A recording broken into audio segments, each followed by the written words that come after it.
ማለት ነግረኛለህ። ቀለል እንዲልክ እንደዛ ይሻላል ጌታ። እሺ ትነግረኛለህ ከዛ በኋላ። ሰላም ጤና ይስጥልኝ። ውድ የተከበራችሁ ቤተሰቦች እንዴት ናችሁ? ደህና ናችሁ ወይ? እኔ ያለው ይመስገን። ቤተሰብ ማለት ነው አጨብጭብ ማለት አሁን ነው አይደል? አጨብጭብ ማለት አሁን ነው እና በጣም ደስ ብሎኛል ከሄርሜላ ጋር ስለተገናኘ። መስራት አልፈልግም ነበር ግን እችንማ አታልፈኝም። ለሄርሜላ የደስታ ጉንፋን ይዞኛል ትንሽ ቤተሰብ ማለት ነው። እና ምን ልላችሁ ፈልጌ መሰላችሁ፣ እንግዲህ መግቢያ ላይ እንደሰማችሁት በጣም ደስ ብሏታል። አመጡላት አብርሽን ማለት ነው። አብርሽ ጤነኛ ቢሆን ኖሮ በየመንገዱ ባልተንከረፈፈ ነበረ። ማንም ሰው እንሂድ ብሎ ይዞት ባልሄደ ነበረ። አያችሁ አይደል? በግድ ሩታና ኤፍሬም አስረውት ወይም ደግሞ ይሄንን በል ሲሉት እሺ የሚለው ልጅ ማለት ነው። ምክንያቱም በሽተኛ እንደሆነ የሚያስታውቀው ምን ላይ ነው? መግቢያው ላይ እንግዲህ አይታችሁ ከሆነ ሻወር ትወስዳለህ ወይ በግንባሩ ነው፣ ወስደክ ትነግረኛለህ ወይ በግንባሩ ነው። ገባችሁ አይደለ?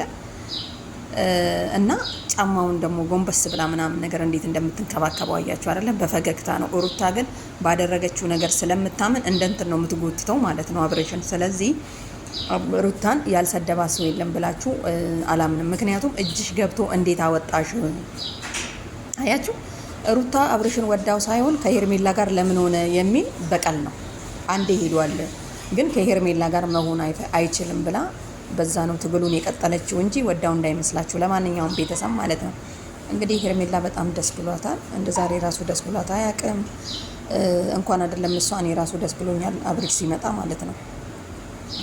ወደ ቤት በቃ እንግባ፣ ስልክህን ስዊች ኦፍ አድርግ። ግን ምን እንደሚል ታውቃላችሁ አይደል? አሁንም ሩታና ኤፍሬም እንዲሰሙ ይፈልጋል ማለት ነው። እንዳያስቡ ምናምን ነገር ሲጀመር እነሱ አብሬሽን ማለት ነው እንዲያስቡ አይደለም። ለማንኛውም እንግዲህ ሄርሜላና አብርሽ በመገናኘታቸው የተቃጠላችሁ ሰዎች፣ በቀደም ደግሞ ከሩታ ጋር ስለተገናኘ ደስ አለም ብላችሁ ሄርሜላን የዘቀዘቃችሁ እንዴት ናችሁ? ደህና ናችሁ ወይ? እና ቤተሰብ ለማንኛውም ማለት ነው ያው ሰላምታ ይደርሷቸዋል። ለማንኛውም ሄርሜላ ደስ ብሏታል። ምክንያቱም እኔ ሲጀመር ሄርሜላ አልቃወማትም፣ ትክክለኛ መንገድ ላይ ነበረች። ከዛ በኋላ ደግሞ በድንገት አልፈልግሽም፣ ምሳ በልቶ ተለያይቶ በቃ አልፈልግሽም ማለት በጣም ይከብዳል። እና እዚህ ጋር እንግዲህ እንደምታዩት ሄርሜላ ምን ላድርግልህ፣ እግሩን ከፈታችሁ በኋላ ምን ላድርግልህ አብርሽዬ ትነግረኛለህ ወይ? ለወሬ መቸኮላ ደግሞ አትሉ ምን ምን እንዳለ ታስታውሳለህ ወይ እያለች እየጠየቀችው ነው። ሻወር ወስደክ ምናምን ናና ከዛ በኋላስ ደስ ይላል። ለማንኛውም ዋናው መገናኘታቸው ነው። እና አብርሽ እኮ አሁንም ከእሷ ጋር ይገናኝ እንጂ ጤነኛ አይደለም ማለት ታውቃላችሁ። ምክንያቱም በግንባር የሚመልስ ሰው ጤነኛ ነው ብዬ አላምንም። አሁንም ሄርሜላ ማለት ነው እንደ ሩታ ሳትንከረፈፊ እና ከእጅግ ሳታወጣ ያዥውና አብርሽን ቶሎ ወደ ጸበል ወሰጂና ጤነኛ ከሆነ ልጁ ወደ አንቺ እንደሚመለስ አትጠራጠሪ። አያችሁ አይደል? በቀደም እንግዲህ ተንበርክኮን ያደረገልሽ ሲላት አይ ሩታ ምን አለች? ቆሞ ያወልቅላት አላ ምናምን አለች ማለት ነው። ስለዚህ ነገ ምንድነው የሚገጥመኝ ብለን ማሰብ አለብን አንዳንድ ጊዜ። ይኸው እንግዲህ እንዲሆነናል ማለት ነው። ለማንኛውም የሚመቻችሁ ቤተሰብ ሄርሜላም እንግዲህ አሁን ከቡዜ ጋር እንግዲህ ተገናኝተው እርግጠኛ ነኝ ጸበል እንደሚወስዱ ተስፋ አደርጋለሁ። ሄርሜላ የምትለቀው አይመስለኝም፣ ብልጥ ከሆነች ማለት ነው። ሄርሜላ የምትለቀው አይመስለኝም። ሩታማ ያው አመለጣት፣ እጇ የገባውን አመለጣት። እንግዲህ የምታገኘው አይመስለኝም። እና አሚሩ የምትባሉ ጓደኞች ጎበዝ ናችሁ። ኤፍሬም እንግዲህ አይታችኋል፣ ቤቷ ሄዶ ነበረ ከዚህም በፊት ማለት ነው። ምክንያቱም በቀል ለመበቀል ስለፈለገ ነው እንጂ አብርሽ ለወንድሙ እንትና ኤፍሬም ለአብርሽ አስቦ አይደለም፣ የታወቀ ነው። ለማንኛውም እንግዲህ ሩታ ቻዩ ብዙ ኮመንት አንብቤ ነበር እና በጣም እኔ የሆነ ቪዲዮ ሲለቀቅ ውስጥ ገብቼ ማን አለ ምን ጻፈ አስተያየቶች ምናምን ነገር ማየት ደስ ይለኛል።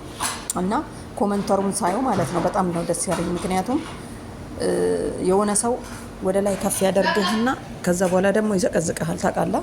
እና ቤተሰብ ምን ለማለት ፈልጌ መሰላችሁ፣ የሆነ ጊዜ ትወጣላችሁ ወደ ላይ፣ የሆነ ጊዜ ወደ ታች ትወርዳላችሁ ማለት ነው። ይሄ ያለ ነገር ስለሆነ ምንም የሚደንቅ ነገር የለም። እና ሩታ እጇ የገባውን ልጅ አመልጧታል። ብልጥ ብትሆን ኖሮ እጇ ባይኖርበት ኖሮ አብርሽን ወዳው ቢሆን ኖሮ ለሄርሜላ በቀል ባይሆን ኖሮ አብርሽ እጇ የገባ ቀን ነበር። ሐኪም እንውሰደው አብርሽ ደህና ነው፣ ጸበል እንውሰደው አብርሽ ደህና ነው እያለች እንትን ከምትል ማለት ነው። ገባችኋል? ለማንኛውም አብርሽ እንግዲህ አሁን በምታዩት ሰዓት ከሄርሜላ ጋር ፏ ብሎ ምናምን ሻወር ሊወስድ ምናምን ነገር ተነስቷል። ከቦ ሲወጣ ደግሞ አብረን የምናይ ይሆናል ማለት ነው። ቤተሰብ ደስ ይላል እና በቃ ሩታ እንግዲህ አሁን ቻዩ ያለብሽን ውርድብኝ ማለት ነው። ምክንያቱም መልቀቅ እንዳልነበረብሽ የእሱ ፍቅር ኖሮሽ የልጅ አባን ነው ብለሽ አብረሽ የመኖሩ አላማ ቢኖርሽ ኖሮ አብርሽን ወደ የሚዳንበት ወደ ፈውስ ቦታ የትኛውም ቢሆን ማለት ነው ወስደሽ ትፈውሹ ነበር። አብርሽ ጤነኛ ነው ስትይ ይኸው እንግዲህ ሄርሜላ ጋር ገብቶ አገኘሹ ማለት ነው። ለማንኛውም ሄርሜላ ጋር ያመጣችሁ ጀግኖች ናችሁ ብያለሁ።